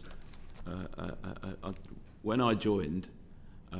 We did a very quick and dirty, what does it take to get the estate somewhere where we would consider it somewhere people would be happy to live. We came up with that figure. So this is not answering the sustainability questions, but just making the estate what I would call decent. I said that was around 2 to 2.4 billion. I took that to both ministers and the Permanent Secretary and the chiefs. They said, fine, how much can you spend in the first year? We said 220 million, which we have done. We were nervous about that because it is a lot of work from a standing start, but we got it done. We are hoping, and this is the Minister's point, that we, who knows what will happen beyond the spending review. We are funded to the spending review. We are clearly hoping for at least the same or more money to continue improving the estate for our amazing armed forces. That is, that is why I'm here. That is what I want to do. But it does, we have talked about the condition of the estate, and what we need to do to it. It does take money. I can't hide from that. In response to Mr. Twigg, you outlined what the decent home standard may mean in practice, which is the fact that despite the fact you've got homes which meet the decent home standards, they clearly don't meet the aspirations. In some cases, the reasonable aspirations of the service personnel. I remember wasn't there going to be an enhanced target standard introduced? When's that expected to come in? Indeed. So we operate we've been working with DLUC about what standards are and in improving them. So the MOD introduced a DH Plus, which was a step up from Decent Home, and we are working on an enhanced standard, which does a number of things. So it will break the link between age and condition, because at the moment there is an assumption that a house is so old it is in a certain condition. That's not true. You know, the Victorian houses, new roof every 100 years, they'll be fine forevermore. So we'll break that link. We are going for a reduced tolerance of hazards within houses and trying to make them better. We are going to raising the quality of workmanship, because one thing I've seen, I've been here not quite 2 years, is the quality of workmanship that I see needs work, to say the least, or the quality of the thing we do. So we are enhancing that, and we're hoping to introduce higher minimum standards for energy efficiency, which leads to the comment about how many of your houses will pass that. Not many will pass any energy efficiency standard at all. We're hoping to move them all up to C, which is not unusually ambitious, if I'm going to be honest, but you know, the amount of money, if I say 2/3 of the estate needs either significant refurbishment, rebuilding or repurchasing, you know, that is the scale of the task in front of us. Right. Any further questions on this particular issue? If not, we'll go on to SLA. Yes, Richard. I asked a question about the rebuild. I think you said you bought 170 new. Did you say 170 new? I think we bought 300 last year, 170 this year. You think of the millions that you're pouring into these wasting assets in many cases, because the housing is so old. Why is there not a sinking fund of some sort to at least attempt to build new houses to meet the varying standards that is effectively what there is, I would argue. So it is what we're doing, but this is greatly complicated by the situation with Annington Homes. So that was a disaster. Setting off for $2 billion, an absolute disaster. We all know that. Indeed, and we were supposed to put that money back into the estate, and we didn't. We put 100 million of it back in. So I'm going to agree with you. It does violently agree with you. It does complicate the situation you've just described, however, because we have houses. We are obliged to keep them. We have to return a certain amount every year. I would love to stand back and say we're going to do something different, but we have to... That's the point of my question. You're in a terrible situation. I think, Richard, to be fair... So I'm agreeing with you. Yes. I think, in effect, that is what currently happens, because you can't both... Not, you know, putting us... We're buying these from large new build estates on bulk, from developers in certain areas, obviously near barracks, etc. That is expensive at scale. And at the same time, you're still going to have huge amount of accommodation out there with all the problems of damp and mould, etc. So you do have to prioritise, and we are restricted on this point. I would just say on Annington, we are very limited in what we can say on that because of the court issues. Yeah. I just have one question. I'm afraid. Mr. Green, one of the characteristics of an organisation in denial is it ignores its customers. Now, when I did that report into retention, the stick or twist report it was called, back in 2020, we did the field work in 2019. We visited 12 military establishments, army bases, naval bases, air bases. And we did 4 panels in each with officers, senior NCOs, junior ranks and partners. And when you spoke to the partners in particular, the thing they overwhelmingly wanted was the old patch managers back. Because under that system, you had someone who knew the estate, they knew that the boiler at number 23 had always played up, and it was someone that partners, particularly if their serviceman or woman was away on deployment, they knew who to go to get something fixed, and it worked pretty well. It was trying to... Now you have to ring a call centre who then eventually book for a contractor who may or may not turn up, and then they turn up and they say, "Oh, sorry, love, I haven't got the part," and then they come back, a week later, and it's a mess. Remember, people pay rent to live in these quarters. They're not rent-free. They pay a fee. What they want is the old patch managers back. I know, because we spent a year asking them, why don't you come out of denial and give the customers what they're asking for. They pay the rent, Mr. Green. Why don't we do that? Mark, so I do listen to customers. I spent 12 years working for a retailer where the customer was everything. So we do listen. So let me be clear. That was Boots. That was Boots the chemist, yes. And how much public sector housing do Boots run? I mean, they sell a lot of lipstick, but how many... The similarities are incredible. I am quite surprised. They don't run any public sector housing. Right. But they do listen to customers. That is the point I was making. Why don't you now? I don't agree that we don't. If they were all telling you that's what they want, why not listen to them? So to be clear, we have housing officers. Those housing officers work for Pinnacle. We are looking very hard at how we manage the joint resources of Pinnacle, of Amy, of Vivo, and of the DIO, and we hope to improve considerably the thing you are describing. But aren't they very remote? Isn't that the problem? Can I just... Two things. First of all, because I'm going to bring in General Clements in a sec, the performance, as in the customer-facing experience, I'm from the same list of figures, the two January comparisons. That's all I can do is go on the statistics we have from the performance. The call centre waiting time in January 23 was an average of 305 seconds.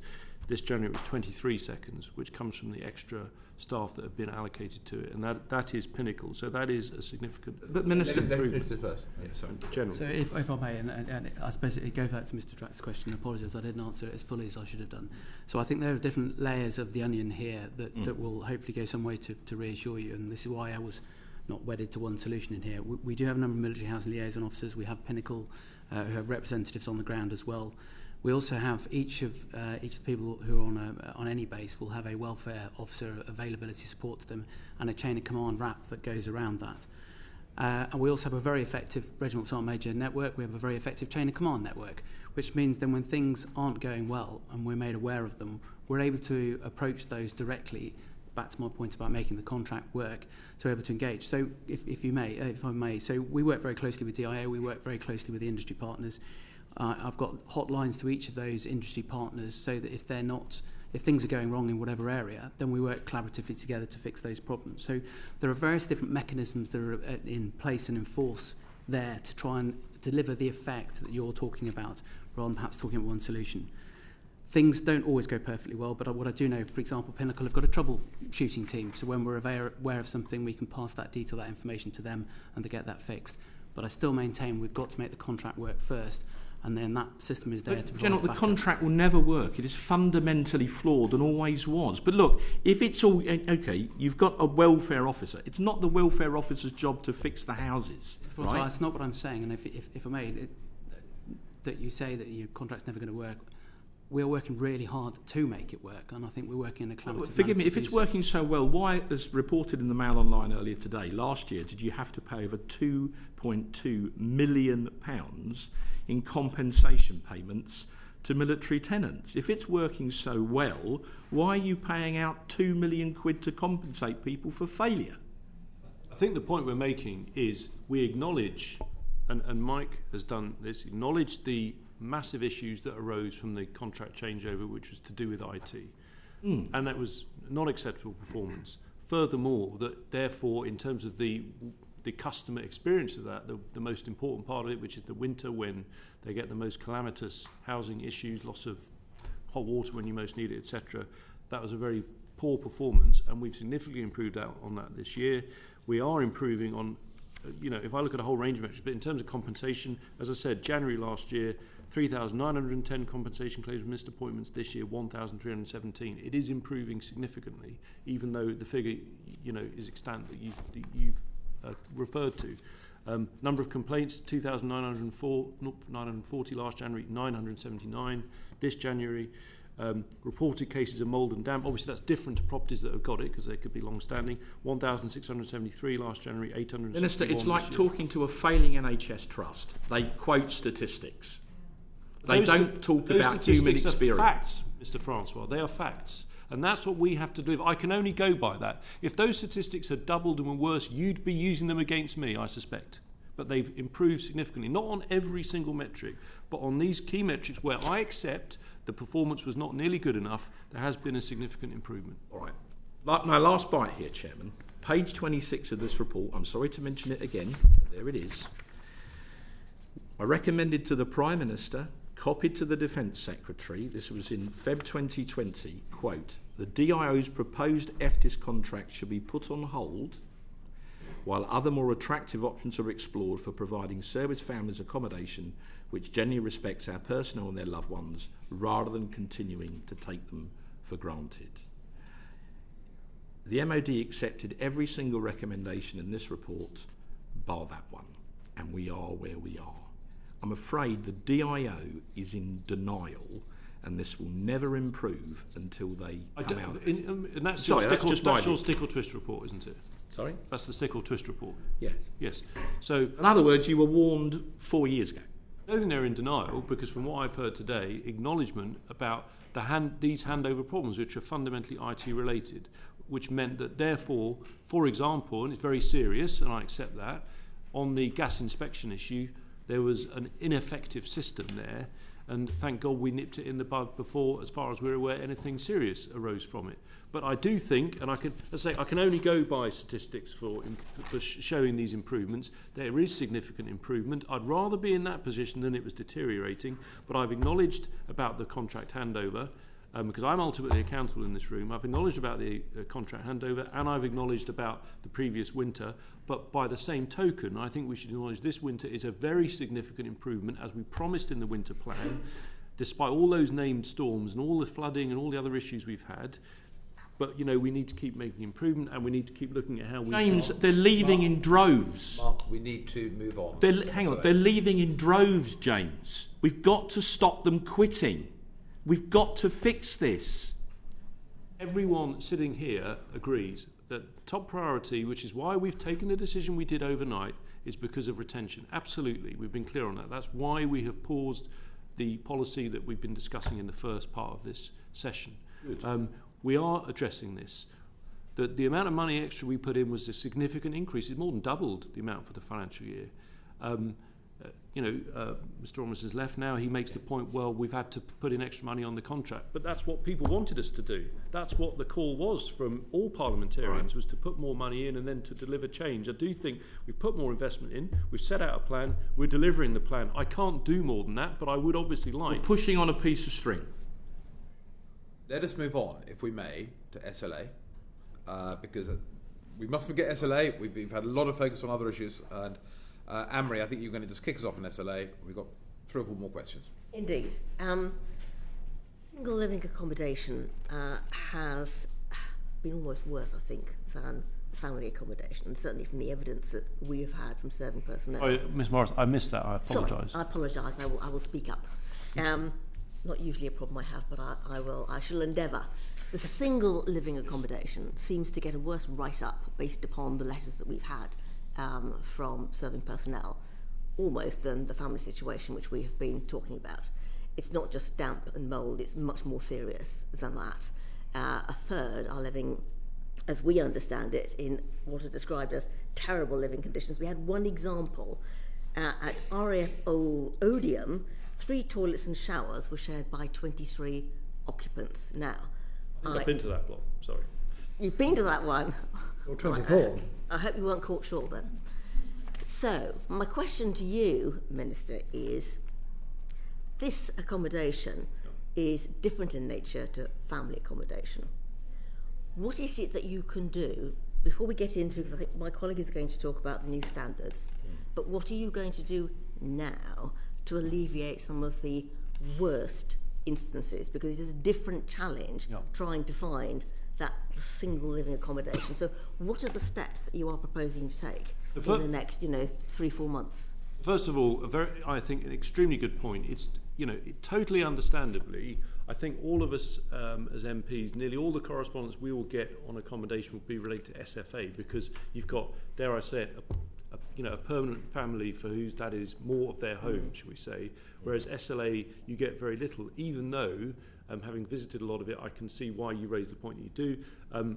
Our colleague Ronald Geraldina invited me to Odium. I went to visit. I'm pretty sure I went to that particular example that you are referring to, which is probably not a paradigm of the best practice, shall we say.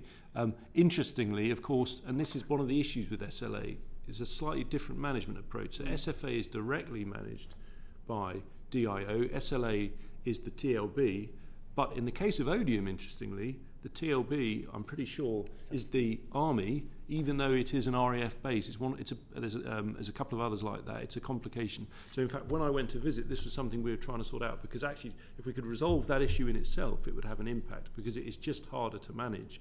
And there's, to put it as diplomatically as possible, there's a sort of different expectation perhaps in some of the forces, etc. And so this causes all kinds of issues. Fundamentally, as ever, it's still about investment. We do want to improve this. I think the budget is £5.3 billion over 10 years to improve SLA, but there are a lot of investments in place, and this is, I'm going to bring in General Clements, this is sort of his specialism today, as it were. So, if I may, so I pick up on your point about the third is terrible. If I may lay out the position from an Army perspective, and here the challenge, I stay very close to my tri-service partners on this, but I can lay out the Army position rather than talk about the other two services. So from the Army perspective, we have got 55,000 rooms in the Army. We've got 67,000 bed spaces, so the matter is that yes, we do have multi-occupancy rooms. And over half of our accommodation is over 25 years old. So that in itself, back to the discussion that we've just had about quarters, is the same challenge of old stock that needs refurbishment and needs renewing in order to bring it up to standard. So of those rooms that we've got, so I talked about the 55,000 rooms, 33,500 are actually in good condition, and of which 32,000 are en suite, as I said, 60%. So what I'm trying to tackle the delta there, the difference between what we've got that's good and what we've got that's not so good, is to try and fill that delta. And how we're going to go about that is we've got an Army delivered programme. It's £1.2 billion that the Army's going to spend as its Army's infrastructure top priority to address that. And that will deliver 8,500 new rooms, which will be net zero and a whole load of efficiencies, carbon savings and benefits for our people, but more importantly, really good quality rooms in that. We're also bringing online a further around 7,000 rooms as part of the Defence Estates Optimisation Programme. So that is a wider defence-wide portfolio programme for which I'm senior responsible owner of the Army's element of that. So of that, that will bring up... So we're starting to close the gap immediately.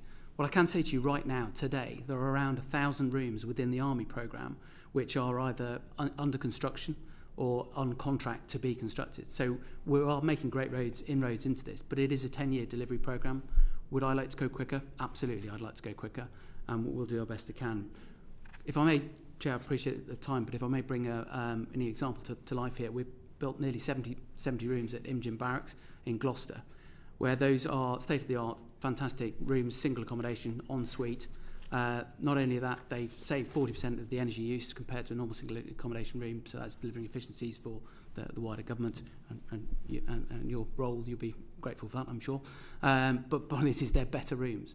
And in building those rooms, we can work with industry to construct rooms that soldiers want, rather than just building them a room that they perhaps, that someone in my generation feels that they need. We actually road tested it with soldiers in the Army Sergeant Major, went and had a good look around them and made suggestions about how to make them better. So they're more sustainable, they're better for what people want, and these are fantastic. The one thing, if I may finish with, is that the block that's at Imogen Barracks in Gloucester is actually very smart in terms of the technology that's been put into it, and it's one of the smartest buildings in Europe in terms of the technology to ensure that we know how efficiently it's being run in order to make it better. I hope that goes some way to reassure you. Yes, I know, and my colleagues will want to deal with the standards and the long-term 10-year plan. But my initial question, to which I still not had an answer, is what are you going to do in the next 3 to 6 months? Because when I read some of the circumstances that some of our service men and women find themselves in, it seems to me some of them are so egregious that plan is great, but short-term, are you identifying those that really are, in frankly, what most of us would describe as uninhabitable, and doing something about that now?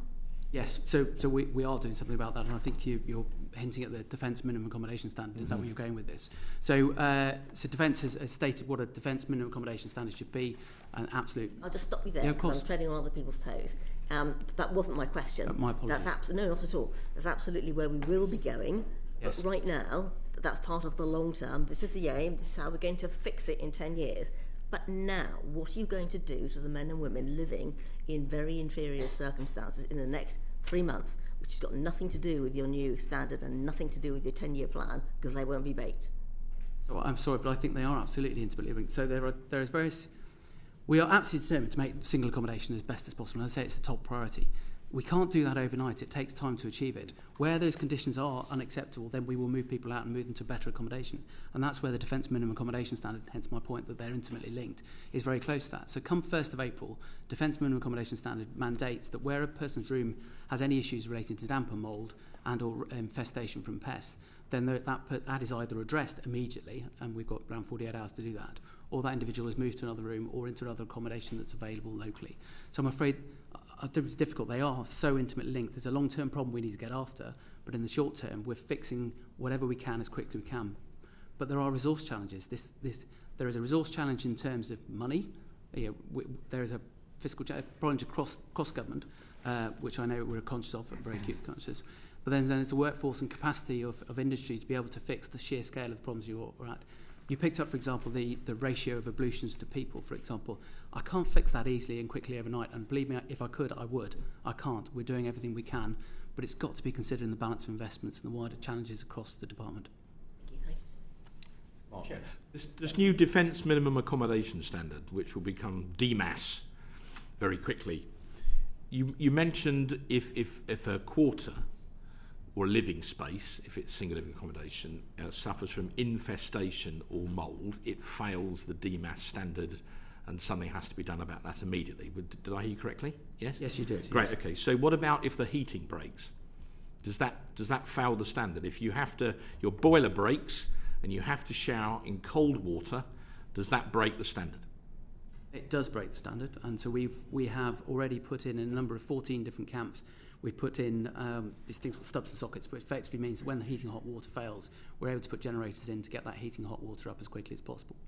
We also have the contract which relates to delivery of support to all of the camps, and that again is the same mechanism of problem comes up, we fix the fault as quickly as possible. All right, so you're in a barrack block and the showers fail overnight. Yeah.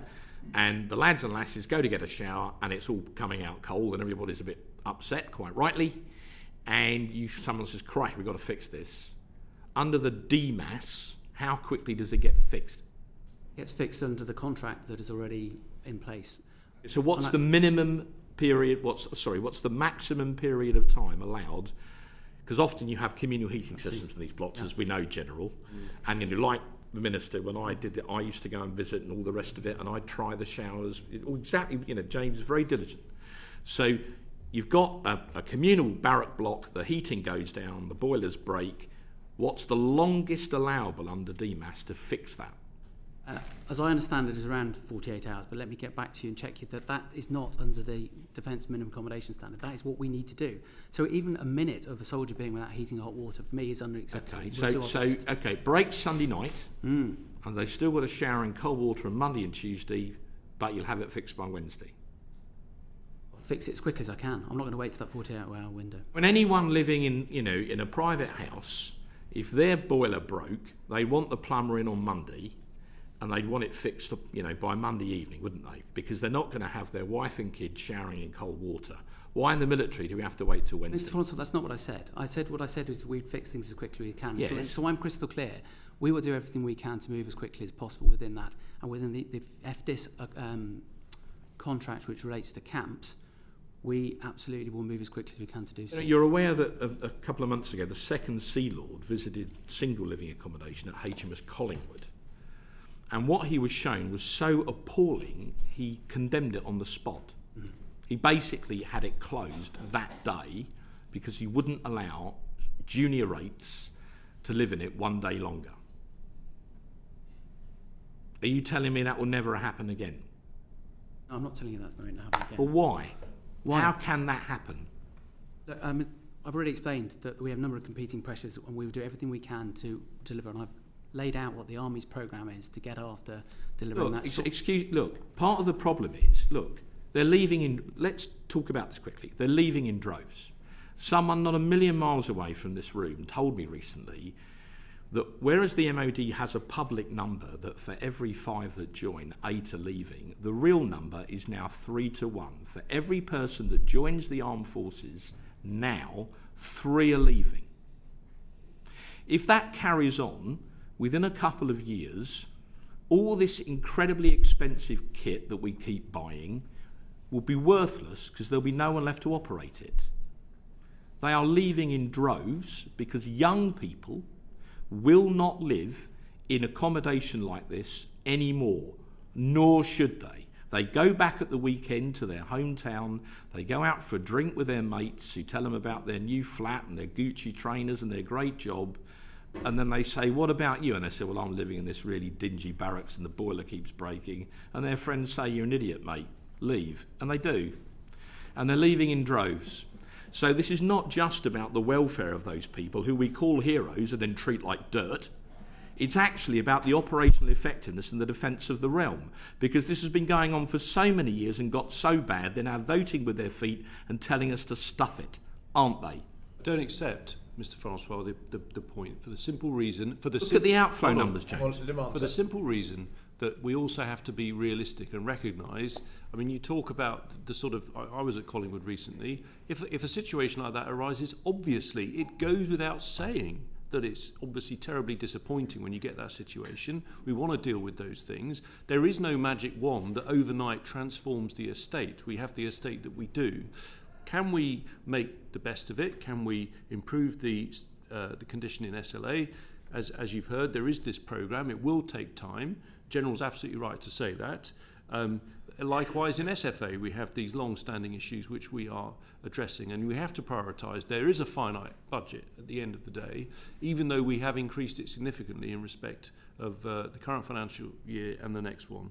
But I think that, if you look at some of the improvements in SLA, when you go to estates, you will see here is the, dare I say it, the shiny new thing we're building, but there will be legacy issues. It's very rare that you don't see that sort of dynamic. I wish tomorrow you could completely change that. I don't think it's the only factor in the retention issue by any means, but I do also think that we're very conscious of it. We want to improve it. There's a lot more to the offer that we want to make to people. That's why we had the Haythornthwaite review. We want to get on with these things. And I'm bound to say, going back to the beginning of the session, one of the reasons we wanted to make these changes was to improve the offer. So absolutely, retention is a priority, but it's complex. And the resources are finite. But Minister, with respect, I said earlier, there are a number of reasons why people leave. But with that cohort of young people, young privates, young seamen, young airmen, that is increasingly why they leave, because the peer pressure from their friends is you shouldn't have to put up with it. So actually, in retention terms, for that cohort, it is now becoming one of the principal reasons why they leave. If you're, you could be a more senior rank, maybe you leave because of issues of spousal employment, maybe you leave because of educational issues for your children, maybe you leave because you think you can get a better paid job elsewhere. But for a lot of the youngsters, they're now leaving because they won't live in Sierra Hotel ...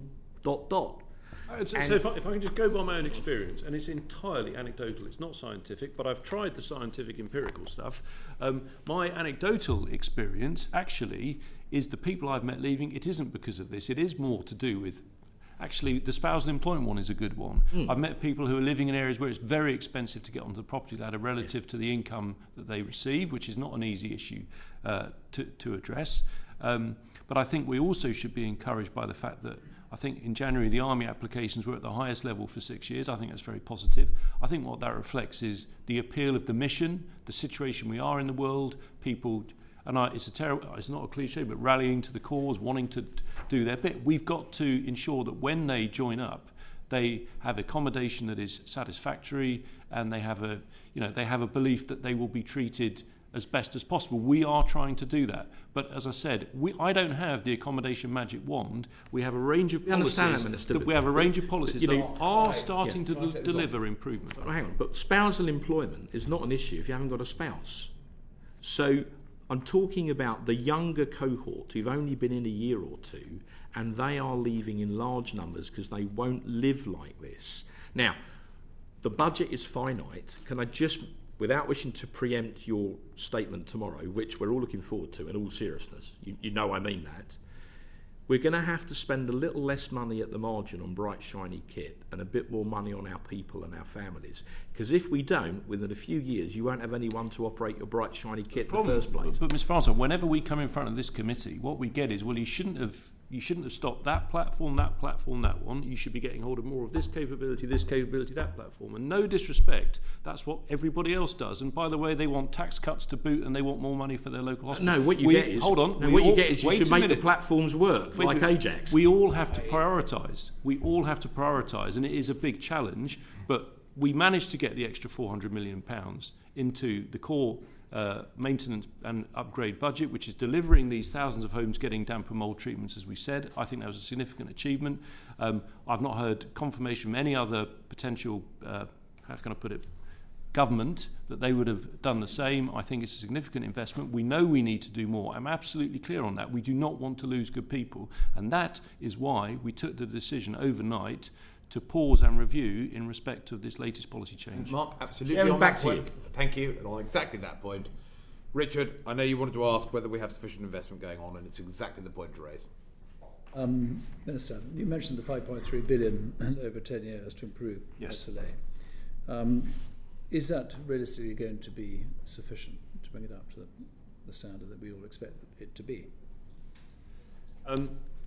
That is the budget we have at the moment. It is, I think, an ambitious programme. I think as the General said, there's a range of elements to that. Obviously, there's there's both refurbishment and new build. I think it's actually 14,000 new rooms, either refurbished or completely rebuilt, that will be delivered by the programme. I think that's right. It is refurbished and rebuilt. Ensuite? Sorry? Ensuite? I'd love it if that was the case. I'm not sure what the percentage is. I think when they're new build, I think so if they're by default they are. That is on new build. Obviously, if it's a refurbishment, there are some blocks which are 4 people sharing. If that's not going to be the case, it would be pretty difficult. But that is a significant. That 5.3 billion is a significant investment. Just go back to pouring good money after bad. Yes. And the other case of the housing stock, which we hear about, and the difficulties you face, Mr. Green. What about ploughing good money after bad into single living accommodation? Well, are you going to pour hundreds of millions of pounds into buildings that you say 25 years old, that in effect shouldn't have more money poured into them? Well, we've just heard, hold on, if there's a hot water problem, we want it fixed immediately. What I just heard, and of course that's what we want to do. So obviously you do have to have a maintenance budget for your existing SLA. I think I've seen this block in Collingwood, I'm pretty sure, and I as I say, genuinely, when I go, I say, show me the rough side. and some of I was up in Catterick where there were 4 to a sort of not a room, a sort of bit of the accommodation.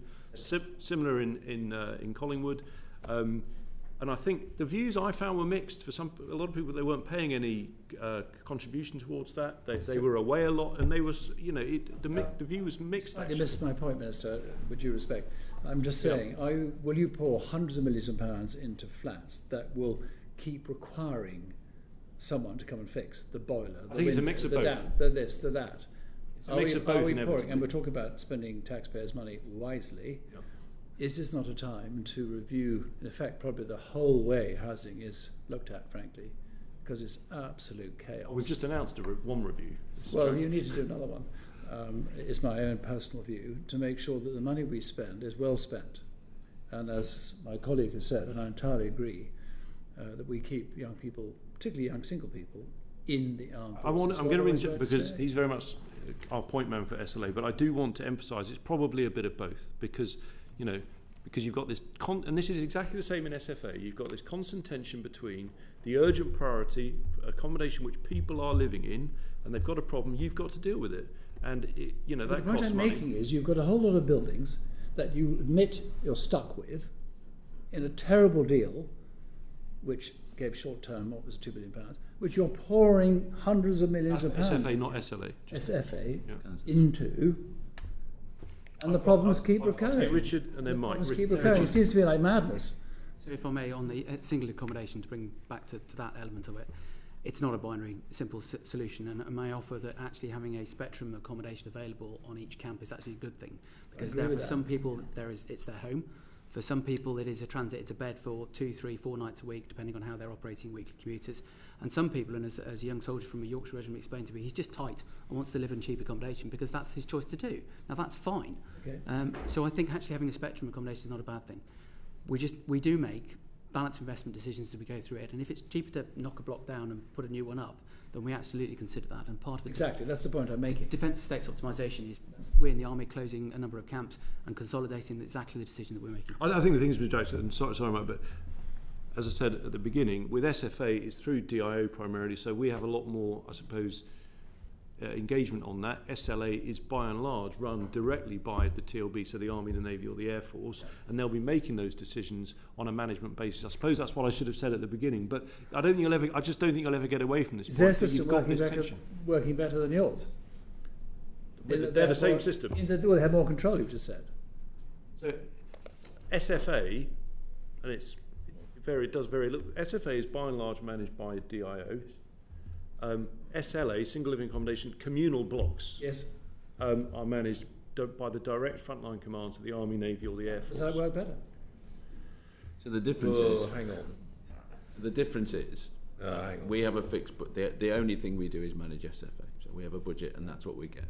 The Army also buys tanks or whatever it may be. They can make better decisions, hopefully, around where they put their investment, and if they choose to put their investment into SLA, then they can do that. So but if the boiler breaks, it's a DIO contractor that has to come fix it, right?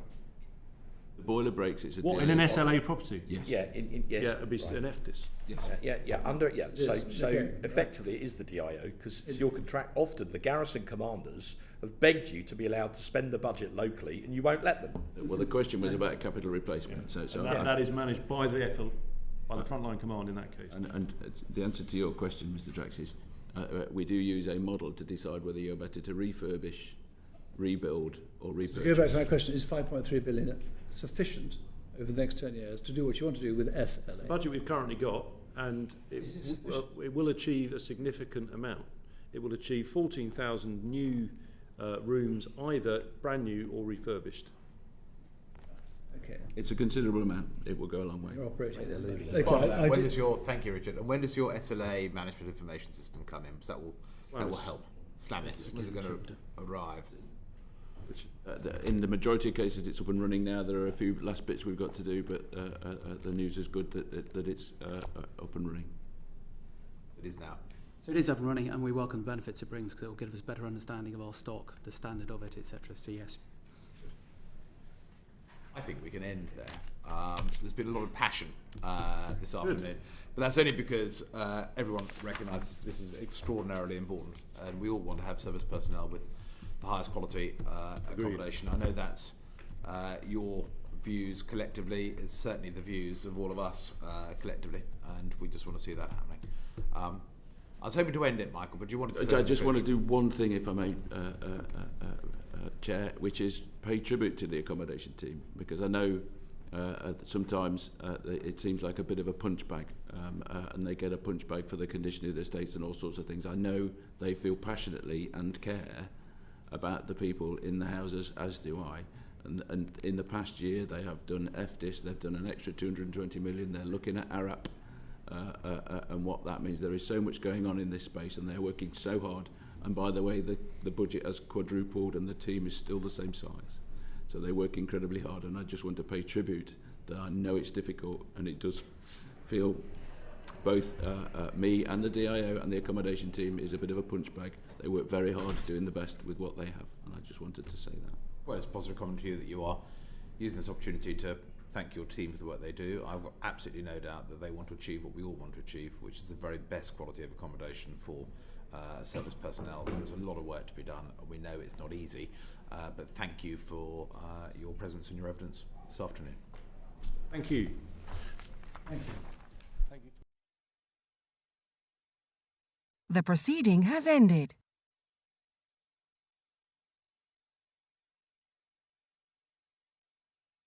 The proceeding has ended.